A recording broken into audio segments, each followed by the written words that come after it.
자, 여러분 안녕하세요. 오늘은 이제 인공지능이 엑스레이를 판독하기 시작하나 하는 그런 주제로 말씀드리도록 하겠습니다. 자, 여러분 인공지능에 대해서 막 얘기를 많이 듣죠. 이제 막 인공지능이 뭣도 대체하고 뭣도 대체하고 뭣도 대체해서 뭐 이런 직업군들이 다 소멸할 것이고 그래서 미래는 완전히 달라질 것이다 막 이런 얘기 많이 하잖아요. 저는 개인적으로는 이런 어떤 얘기에 대해서는 약간 부정적인 입장을 가지고 있으면 특히 이제 의료계의 어떤 입장에서 봤을 때는요 아직 좀 먼 훗날의 얘기라고 생각을 하는데요.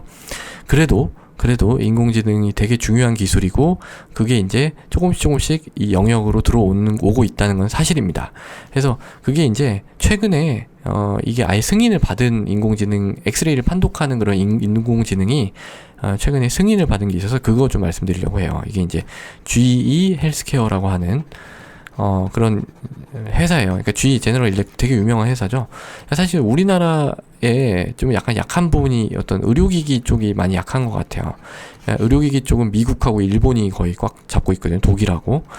그래서 이것도 사실 미국에 있는 회사인데, 여기에서 이 엑스레이에서 뭘 판독하는 걸 개발했냐면, 엑스레이에서 기흉이라고 하는 어떤, 병이 있거든요. 그래서 그 병을 분류하는 약간 그런 일단 판독 기술을 FDA에 허가를 받았습니다.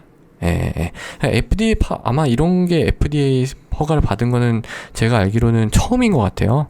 그러니까 이게 기흉이라는 게 일단 뭐냐면은요, 이 폐가 이렇게 있으면은 폐를 싸는 막이 있거든요. 폐를 싸는 막, 이게 흉막인데요. 이 흉막 안에 공기가 차는 거예요. 공기가 차가지고 이 폐를 누릅니다. 그럼 우리가 어떻게 돼요? 숨을 제대로 못 쉬겠죠. 그래서 이게 점점 심해지면은 폐도 누르고 심장도 누르고 해서 긴장성 기흉이 돼서 이게 응급입니다. 그래서 이걸 엑스레이를 보면은요, 엑스레이에 이런 어떤 선이 보여요. 이 공기가 찬 선. 사실 이런 거는 되게 인공지능으로 풀기 좋은 문제입니다. 인공지능으로. 그러니까 인공지능은 되게 일단 간단한 문제, 그리고 뭔가 명확하게 딱 볼 수 있는 그런 거 문제를 인공지능한테 줘야지, 뭐 되게 복잡하고 막 뭐 여러 가지 요소를 고려해야 되고 이런 거는 나중에는 몰라도 지금은 좀 그런 문제를 인공지능이 바로 투입하기 좀 어려움이 있어요. 그래서 영상 분야에서 이런 간단한 문제들부터 시작해서 아주 좋은 성과를 내고 있습니다. 그래서 이게 이제 판독을 하는데요.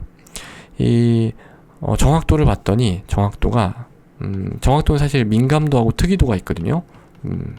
민감도라는 거는 이 기흉이 있는데 기흉이 있다고 얘기할 확률, 그리고 특이도는 없는 사람은 없다고 얘기할 확률. 근데 민감도가 이게 큰 거에서는 96% 나왔고요, 작은 거에서는 75% 나왔습니다. 특이도는 94% 정도 나왔습니다.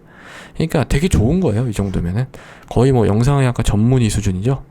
거의 뭐 그렇게 이거 자체로 봤을 때 흠잡을 게 없는데, 약간 흠을 잡을 수 있는 거는 양성 예측도입니다. 파지티브 프리딕티브 밸류 예측도. 그러니까 기계에서 이게 이제 엑스레이를 보고 딱 이 인공지능에 넣어주면 이게 기흉이다 이렇게 막 얘기해 줄 거 아니에요. 그러면 기흉이라고 얘기를 한 것 중에서 진짜 기흉인 거, 그거는 한 35에서 70%입니다. 반띵하면 50 정도 나오죠. 반은 아니라는 거예요. 그래서 이거 자체를 뭐 아주 확정적인 판독으로 쓰기에는 뭐 적절하진 않죠. 그렇지만은 어떤 의미가 있냐면 되게 큰 의미가 있는데요. 그래서 이거 뭐 글쎄 구린 거 아니야? 막 이렇게 이제 생각할 수 있잖아요. 50%라고 하니까. 근데 그런 건 아닌 게, 이게 기흉이라고 하는 건 응급이거든요. 응급. 뭔가 당장 조치를 취해야 되는 그런 일이 있을 수도 있는 거거든요. 그러니까 먼저 이 기계가 인공지능이 한번 쭉 거르는 거예요. 그러니까 쭉 거른 다음에 이 기흉이 있다고 판독된 것들 있잖아요. 뭐 전체 중에서 되게 얼마 안 될 거예요. 얘를 먼저 이제 영상의학과 의사가 보게 하는 거죠.